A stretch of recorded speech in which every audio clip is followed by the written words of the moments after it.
What's going on, Dr. Chris here. Today I have a very special guest. I have Tracey O'Shea. How you doing today, Tracey? I am good. I'm good. Thanks for having me. Yeah, I'm very honored to have you. I've known Tracey for just over a year now. Is that right, Tracey? I think so. Yeah, I think so. I enrolled in her functional medicine course, the ADAPT program, which is fantastic, by the way. I've learned so much. I absolutely love that program. I recommend it to other practitioners all the time. Yay. I'm so happy. So will you tell me a little bit about your background? Yeah. I'm a functional medicine nurse practitioner, and I've been practicing functional medicine for almost 10 years now, probably. Really, I grew up with a chiropractor for a father. And, so we were a little bit more on the integrative kind of quote natural side of medicine. And I knew I wanted to be in medicine, but I definitely knew I didn't want to kind of be in the mainstream model. It didn't resonate with me. And I kind of stumbled into functional medicine and never looked back because it really just resonated with me. And it just felt so true to what, I really believe is our way of healing and really being able to help people thrive and, find their healthiest selves. So I just feel so grateful. And I've been so fortunate to find this kind of early in my career. And I work at the California Center for Functional Medicine. I'm the medical director there as well. And we see just a real variety of chronic illnesses, anywhere from, chronic GI issues to hormone replacement therapy, to Lyme disease, to heavy metal and mold illness. So we really have seen the gamut of people, anywhere from people that are really suffering from chronic illness for many, many years to really wanting to kind of optimize, kind of the biohackers, if you will, really wanting to get the most out of the years that they have. So that's my background. And I'm also, as you mentioned, the director of a training program for other functional medicine practitioners. And I'm a little bit of a collagen nerd as well. And so we're going to be able to talk a little bit about all of those things. Yes, we're definitely gonna dive deep into the collagen. Question, what's like your elevator pitch for when people say, well, what is functional medicine? Because I'm still trying to get that down. Like, what's the short version of that? Yeah. So I usually explain functional medicine as a systems-based approach to managing disease, right? The recognition that all of our systems are connected and that we really are trying to build from a foundational place out. So instead of kind of the more traditional model, which is symptom management, you have a symptom, here's a pill. You have a symptom, we give you a diagnosis and send you on your way. Functional medicine is really looking at the whole person and understanding the intricacies of all of the systems that work together and really working to find the root cause of your illness or the root cause of symptom so that we can really get you to a place of healing and thriving and not just managing symptoms. Yeah, that's exactly what drew me to functional medicine in the first place, because it's kind of the same ethos as physical therapy. We're all about, if there's a rock in a shoe, don't just put more insoles in, remove the rock in the shoe, get to the root cause.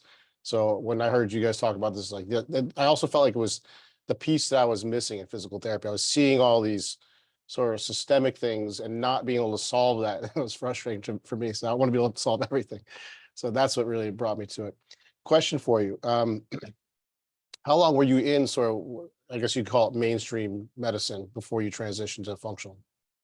Yeah, I mean, I probably was doing that for probably 4 years, 3 to 4 years. And I was in pain management of all things, which I think we all really know. I mean, it's shifted and evolved into, I think, a better place, but just historically, chronic pain is a very difficult and tough disease to treat, and especially in kind of the traditional model. So that was a very different patient population, and we were really trying to transition those patients into a functional medicine practice, which was a little tough, because I think that particular pathology has so many components and it's so nuanced and intricate that it's hard, because there's also a belief system that exists, in kind of that more traditional pain management model. So it was tricky, but it taught me quite a lot about just the psychology of disease and the psychology of pain,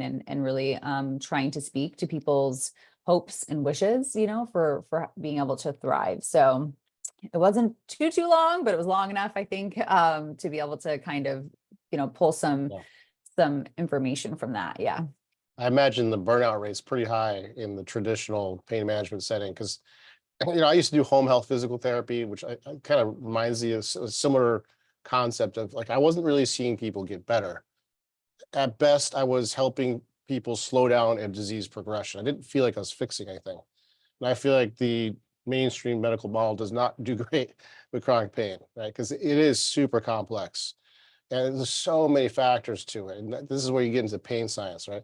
And you probably just didn't have the kind of time you needed, will tell me, to spend with your patients to actually get to the root cause of their issues. Yeah, I mean, we started, doing injections and epidurals and, radio frequencies and those types of things. And then we really did try to transition. We created a functional rehabilitation like program that was kind of more from like the workers' comp perspective. We started doing group appointments. Like we really kind of started, transitioning. And I think that it was received pretty well until we started cutting back on meds, right? And then that was a little bit of an adjustment for a lot of people, but we really came from a place of educating and, what's your pain point? Like, pun intended, but like, what's the pain point? What's your problem? And how are we going to be able to solve this? So yeah, I think we gave it a valiant effort. We really tried. And, the practitioner I was working for, was retiring and I was looking for something a little bit different. And that's kind of, how I ended up at the California Center for Functional Medicine, kind of took that leap and just dove headfirst, really. That's great. And you've been practicing functional medicine, you said 10 years now, is that right? Yeah. Yep. Almost 10 years. Do you Yeah. love it? Let me ask this, on Sunday night, how do you feel? Do you feel like, oh, I gotta work on Monday? I mean, I love it. I think, there's always a balance, right? As a healthcare professional between, I think we really are driven to help people and we're nurturers at heart. And I think that with being a nurturer, especially with the complex illnesses that we manage, we take on a lot, I think. So there is a balance between that excitement and drive to help people heal. And it's so great to hear people's stories. And, I really hold on to those, people that are like, thank you for saving my life. Like now I'm traveling with my kids and I never got to do that. I'm able to have children, all of those things, just like, you hold on to them because there are days, right, where you really absorb a lot of that energy of suffering for people. And so I'm extremely grateful. And yes, there are days, no matter what kind of medicine I think you're practicing, where it can kind of hit you and it can feel like a lot, but it's a delicate balance of trying to learn how to feel that excitement and take that in while also kind of protecting your own energy, I would say. But yeah, I think I do wake up and I'm just so grateful that I get to do this and then I get to share it with other practitioners and that we're in this community of value aligned people, because it's isolating if not, and I'm excited about the movement. I just think it's amazing. Yeah, you mentioned absorption. So this funny thing will happen to me. I know it happens to a lot of practitioners where if I see like 3 patients in a row that have knee pain, I'll for sure have knee pain that night, the next day. And I know it's not real. I just ignore it, but you totally absorb it. It's so bizarre.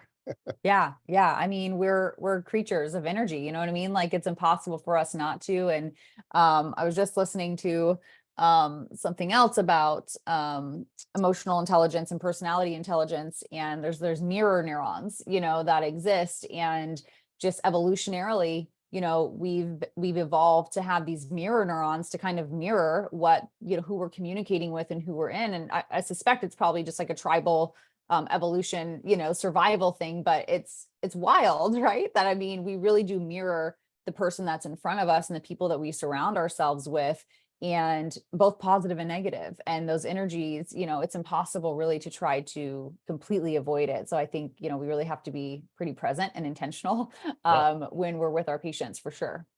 Yeah, and so I've never heard that term, mirror neurons. I love that. I mean, it makes sense. They always say like you're the sum of the people, or you're the average of the people you surround yourself with. It totally makes sense. Mhm. Okay, cool. Let's switch gears and get right into collagen. Tell me Yes. why you are obsessed with collagen. Yeah. So, I mean, that wasn't how I set out in my life. Like, I'm not going to just be like a collagen guru, but I just kind of naturally evolved. And I think, coming from a chronic pain background and really being pretty fascinated with the complex pain model and the psychology of pain and the structural components of pain, I knew how important collagen was. And, I started to, just like everybody else, okay, I'm here, I'm understanding, I understand the importance of collagen. And as we learn, and I'm doing what everyone else is doing, like, here's some powdered collagen, just kind of doing what we think we're supposed to do. And then I really kind of dove in because I was not really satisfied, to be honest, with like the results that I was getting for myself or for my patients. And, we all spend a lot of time and effort in trying to make ourselves healthy and put our best foot forward, both with supplements and diet and lifestyle and all these things. And, we only have so much time and energy to give. So I always want to make sure that it's going in the right direction. And so, yeah, I like dove in, found, which we're going to talk a little bit more, found a lot more out about collagen and what's the best type. And then I started transitioning over to that. And that's really where my interest grew, because I really started seeing pretty amazing results and benefits for myself and for my patients.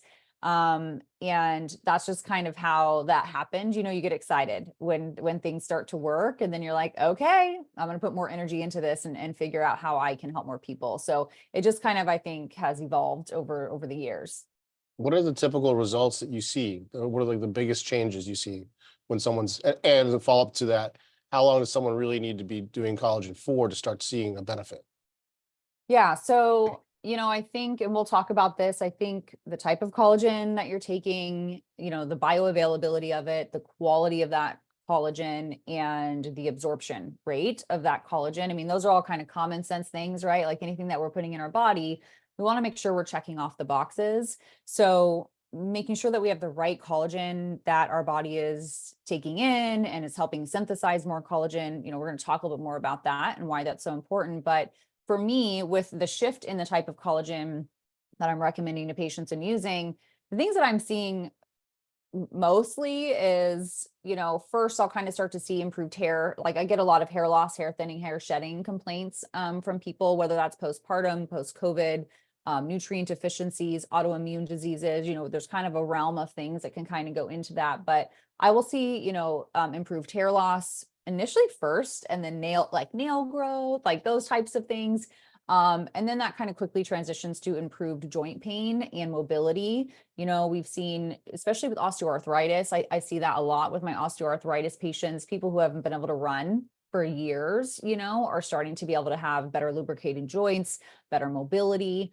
And then kind of last nicely is like the skin and the wrinkles. And, I mean, it's not a fountain of youth per se, but I think it's maybe kind of as close as we can get to those things. So those are kind of the main things that I see. I've also had improved gum health reported, and GI health. A lot of we have some dentists using this in practice, especially with like deep pockets and gum disease. So it's a pretty wide range, but I think those are the most common things on a regular basis. And, I would say I usually ask patients to give it 2 to 3 months of taking it consistently to really, see what kind of benefits we're going to see. And then, but I think people see results in as quickly as 2 to 3 weeks with some of the hair thinning and hair loss and joint pain, at least reported back to me from patients. Yeah, the first month I started taking collagen, I had a handful of people tell me my beard thickened up, which is good because I was trying to get a little thicker in the beard. Yeah, yeah. Yeah. What about lung? Have you ever seen any issues or improvements with lung? Because I've kind of noticed something in myself. I'll tell you in a With second. lungs, Yeah. I don't know. No, I don't think so. But I don't know if that's like, I don't even know if people would have that much like awareness around that unless we Mhm. were telling them to keep an eye out. But yeah, tell me, I want to hear. Well, and I kind of put this together because I heard about that on another podcast. Like, there's a lot of, well, there's collagen everywhere in your body, so it makes Yeah, I sense. mean, it makes sense, Yeah. right? It's not like it just is like picking and choosing where it goes. Right, exactly. So I had some food sensitivities I didn't know about, and it manifested in the form of like basically some pretty severe asthma for a long time, wheezing and coughing. It was horrible. And then I got tested, and sure enough, gluten, shellfish, a whole bunch of things. Uh, but I still had this like little bit of a lingering wheeze every now and then. And I've been on collagen, I think about a year now, and it's virtually gone now. And I was like, I wonder if Wow. the collagen has anything to do with it. I think probably. I mean, it's probably not a far stretch, Yeah. just because of the cellular nature of collagen and how it supports everything, which I mean, I think everybody knows, but we should remind them, right, that collagen is a protein that really provides structure to your cells, and it's really found in just about every part of the body, but really concentrated in like the skin, the joints, and your connective tissue.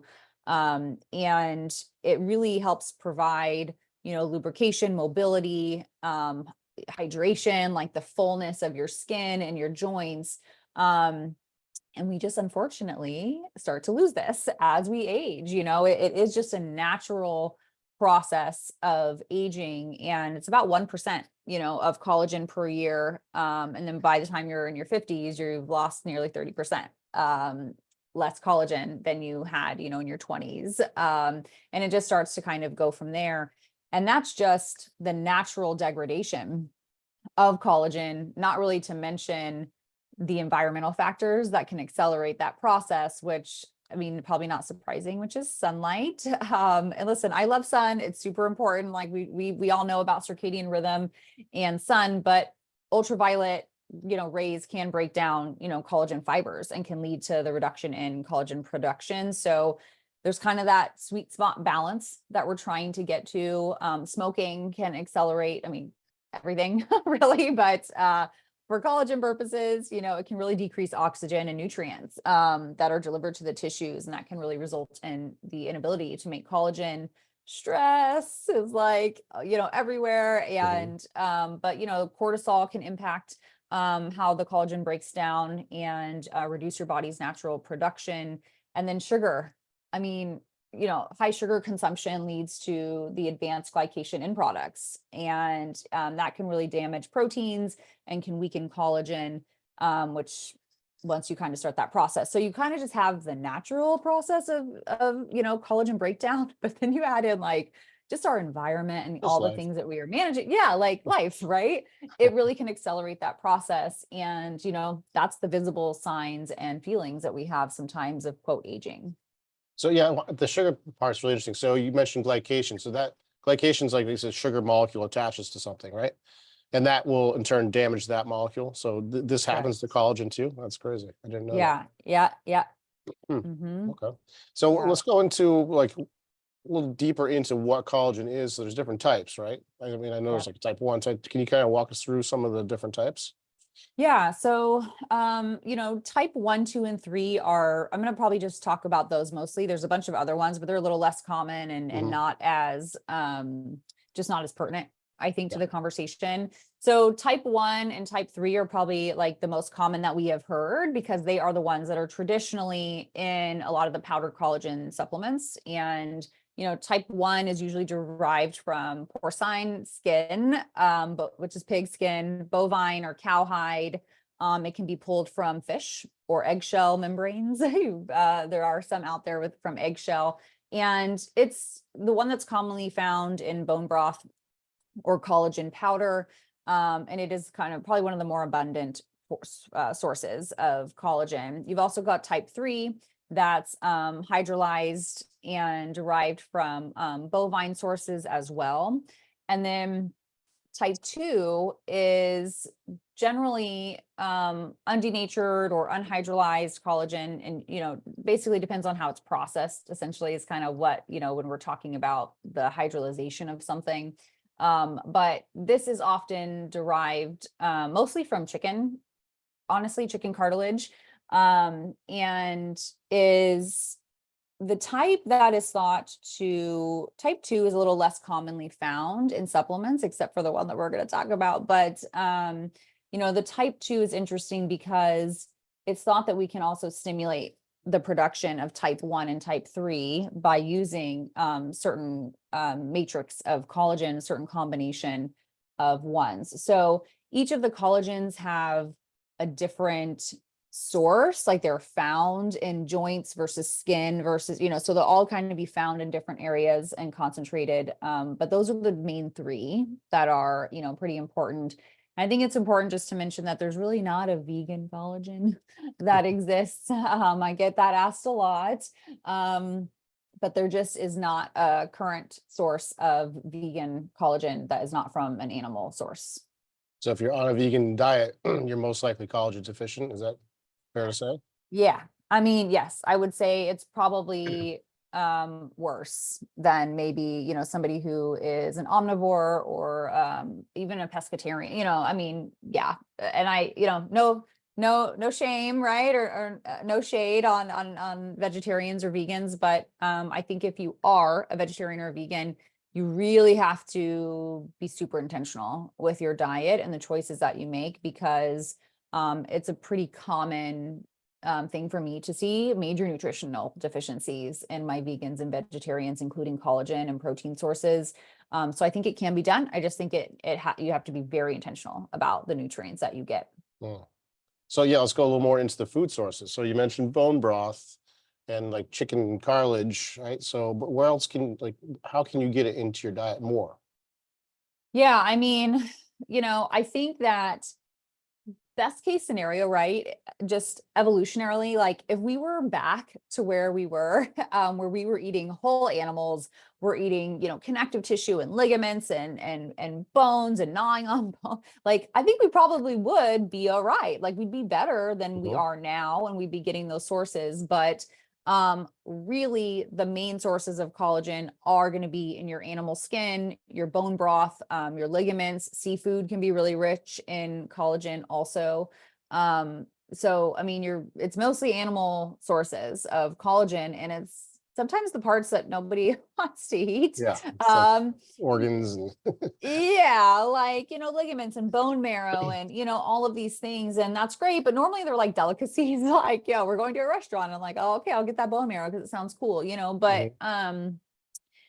you really have to be consuming quite a lot of that daily in order to, I think, really get the collagen sort like enough to really replace.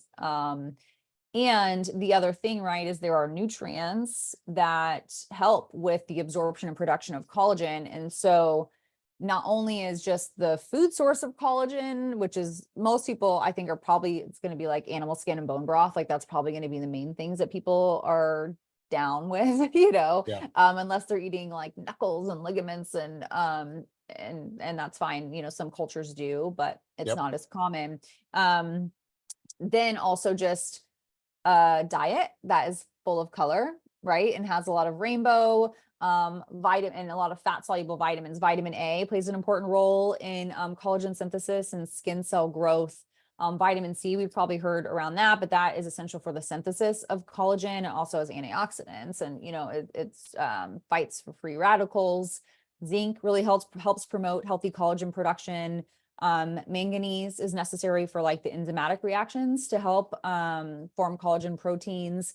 And then hyaluronic acid also helps bind collagen with elastin and creates hydration and skin elasticity.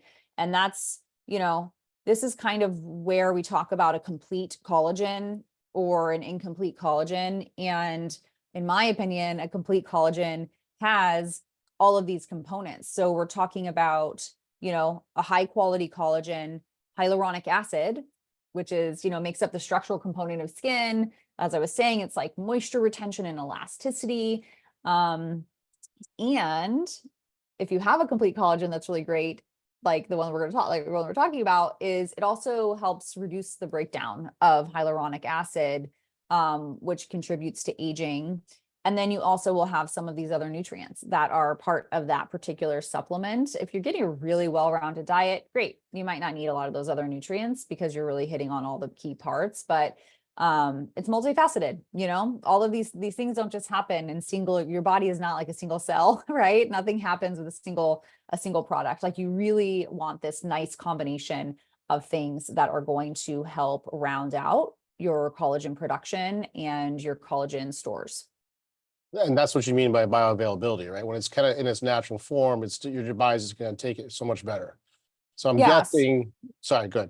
No. I was going to say, I mean, when I say availability, yes, like in just a very general term does the body recognize this as a bioavailable substance, or does it have to break it down and convert it and dispose of things that it doesn't recognize? And, when I'm looking for collagen, I'm looking for bioavailability in the sense of it is almost the exact same molecular structure and molecular ratio as human cartilage. So specifically when we're talking about type 2 collagen and looking at chicken sources, because that's where most of the type 2 collagen comes from, what I like to see is a single source. And in this particular case, we're talking about chicken sternum, so it's one part of the animal, not 5 different parts of the animal where you have a lot of risk of lymphatic and vessel touching. And, there's a little bit more risk of contaminants as you're starting to pull parts and grind them all up. Right. And we kind of know that, like the hot dog, of collagen, if you will. I'm looking for a single source, and particularly this chicken sternum cartilage has the exact same ratio of type 2 collagen, hyaluronic acid, and chondroitin sulfate that is the same as human cartilage. And so that's what we mean by bioavailability and bioidentical. So the body is like, oh yeah, okay. Like I've seen this ratio before. This is really similar to mine. Like come right in, no problem. And then we've also, created, there's a patent on this, which is the molecule size with absorption. So we have bioavailability, and then we have bioidentical, we have kind of using these words interchangeably, but when we're really focusing on absorption, that's super important, right? Because you can eat and consume as much as you want, but if the body's not recognizing it and absorbing it in a way that's going to be utilized, it's a waste, in my opinion, which we talked about this in the beginning. Like I'm here to be intentional, like with our energy, time, and money, so that we're getting the most out of what we are, putting into our body. So most often the powdered collagens are a pretty big kilodalton size, which is like super dirty, but it's particle size basically. And, those are not just readily absorbed into the epithelium or into the mucosa. It's really too big. It has to be broken down. And, so you're getting, maybe 10 to 30% absorption, those range, it's kind of a wide range depending on the source that we're talking about. So that's why you take like, huge scoops in your coffee or huge scoops of powder, because we have to just kind of brute force our way through to really get that absorbed. But when we're talking about something that's bioidentical to our cartilage and our collagen and is a super tiny kilodalton size that is really targeted for max absorption, not only do we get, improved absorption, like you can swish it in your mouth and get absorption through the mucosa. Like especially, patients who have had gastric bypass or other kind of GI disorders where there might be some absorption concerns, I really ask my patients to like swish it in their mouth for as long as possible to make sure that we're getting max absorption. And then you're getting down into the gastric mucosa and the small intestine where the majority of absorption of these nutrients and particles happen. And because it's such a small particle, you're getting up to 98% absorption of that product when compared to, smaller portions with the larger kilodalton size of the particle. Does it matter if it's liquid or a powder? Does that factor into the absorption rate? Yes. I think there's probably various opinions on this. And there's lots of different studies out there around, does it really matter if something's liquid or not? And, my argument would be, yeah, I think it probably does because of how small you're able to get the particle and how well it's absorbed. But I think really the majority of the point is the size of the molecule. And I don't know that I know enough about like how small a particle can be in powder form and how that is absorbed. So I'm not 100% sure, but my instinct would be that it does matter. And that usually, you have different gradients and different absorbability with liquid, but I think the size of the particle is probably the most important part in that particular like question. So basically, I'm guessing the sort of Costco powder collagen is going to be somewhere in that 10 to 30% absorption, and the one that we love is closer to 98%. Correct. Yeah. I get it. It's a nice price point. It's like great to be able to think that you can just like go buy a bucket of powder and put it in your coffee and call it a day. But, I think it just isn't what we need it to be. And, when you start to have, as we talked about, multiple sources. You're getting it from like bovine and pig, and it's all kind of ground up parts, or you have fish scales, and you have the whole microplastic thing. Like when it comes to fish and scales, you've got microplastics and radiation and environmental pollutants, and it's just, there's a lot of things, and it can be a little stressful to like, overwhelming to try to like keep it all together. But this is why we do what we do, because there's so much information out there that it is super overwhelming to kind of just the normal consumer. And I think that's where we come in, is like, okay, don't worry about it. We'll take it from here. Like, we'll do the vetting, we'll do the research, and then we're going to like regurgitate that information back to you in a way that makes sense, because it's stressful. It's like, think about all the things that you have to pay attention to. So that quality of source, not, particularly, I think you and me and most of the people I work with are like very adamant about, GMOs and glyphosate and hormones. And, that's really something that I pay close attention to, is what's the source of this, non-GMO, no hormones, glyphosate free, naturally raised, just kind of checking as many boxes as we can to make sure that the quality of the collagen source is up to par, with where we want it to be. And just for listeners, when she says glyphosate, that's Roundup. That's the pesticide that's pretty nasty. They spray on everything. So you definitely don't want that in your diet. So Yep. collagen, good for everybody. Is there Yeah. specific times or clients that you think really need to pay attention? Like I'm thinking injury or surgery or something like that. Yeah. Good question. So for sure, anybody everyone can benefit from collagen. And I think there's kind of, for me, two sections. There's the person who is, wanting to optimize, they're getting into their third, fourth, fifth, sixth decades of life. They want to try to stay active. Maybe they want their skin to be, a little more plump, or they just kind of starting having aches and pains. Great. Perfect. I think that is a great time to start, incorporating collagen and kind of making it part of your normal routine. And then I think, there's training for a marathon, training for a triathlon, recovering from an injury, surgery, even recovering from surgery, like wound healing and tissue repair. That I think is a must, like not just a maybe. I mean, it is a must. And I have seen and heard so many crazy stories about the accelerated wound healing, like, that comes from the collagen production. People that had, major injuries that are healing much faster and getting back, to the things that they love and enjoy, or they feel like their training is so much better if they're training for a marathon or whatever it might be. So I think everyone for sure, but I think especially, wound healing, injuries, training, those types of things. And sometimes we'll even double the dose, like we'll do a higher dose in those, for the short-term period. There's been a lot of studies on this. It's like, I don't know, I think it's like 30 times the upper limit or something for toxicity. Like it's not, it's really hard to be toxic on Yeah, it's just collagen. Right. Exactly. So yeah. Yep. Yeah, I'll tell you, I tore my meniscus playing soccer in my yard with my son. I kind of stepped on a little pothole and tore my meniscus. This is how we go down as adults. This is how it is. Yeah. So I drank bone broth every day for a month, and it completely went away. I didn't do anything else. Like I'm a physical therapist. I know the things to do. I didn't have to. I just drank bone broth every day for a month. And I was like, that's it. I'm having bone broth every day, but then it became too taxing to make it. I mean, that's, So- I mean, that's kind of the point too, is like, I think there is a way to probably do this naturally, but it's just not super sustainable. Right. And it's It's to really be labor hard, and it intensive. just takes so much intention and effort, and it's super labor intensive. And, and that's okay. That's just where we're at as humans in our current world, is just like trying to find the best answer that is sustainable. Like Yes. that's like where we're at in life, So the collagen that we're talking about, we're kind of teasing you a little bit. You're going to have to contact us to find out more about it. And I think we have a discount we can offer. Is that right, Tracey?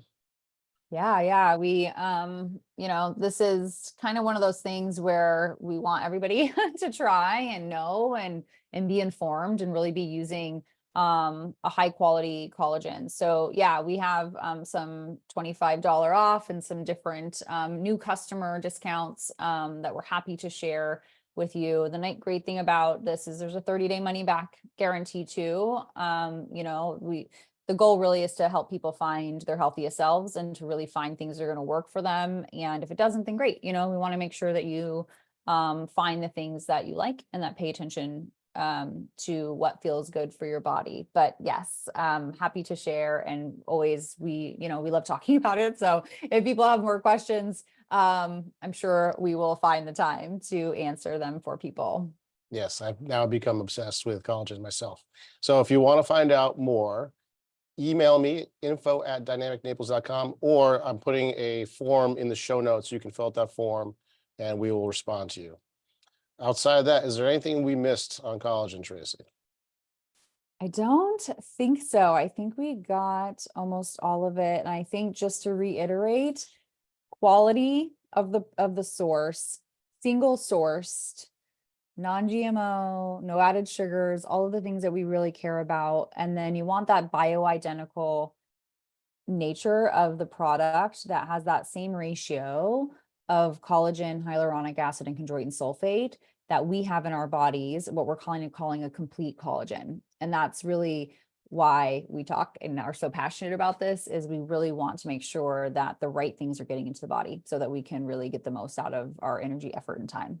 So you can either memorize everything she just said or contact us and we'll help you find the right one. Yep. Follow us on social media. We love to talk about it as well. And we're here to answer any questions that you have. Yeah. How do people find you, Tracey? Yeah. So on Instagram, it's Tracey_A_O'Shea FNP. And you can also find me on Facebook at Tracey O'Shea. Perfect. I'll put that in the show notes as well. Perfect. Okay, Tracey, I think you knocked it out of the park, and I think we're ready to wrap this one up. So thank you so much. I really appreciate you taking the time to come on the podcast. No problem. Thanks for having me. I love chatting about it. So I really appreciate the time. All right. I'll talk to you soon.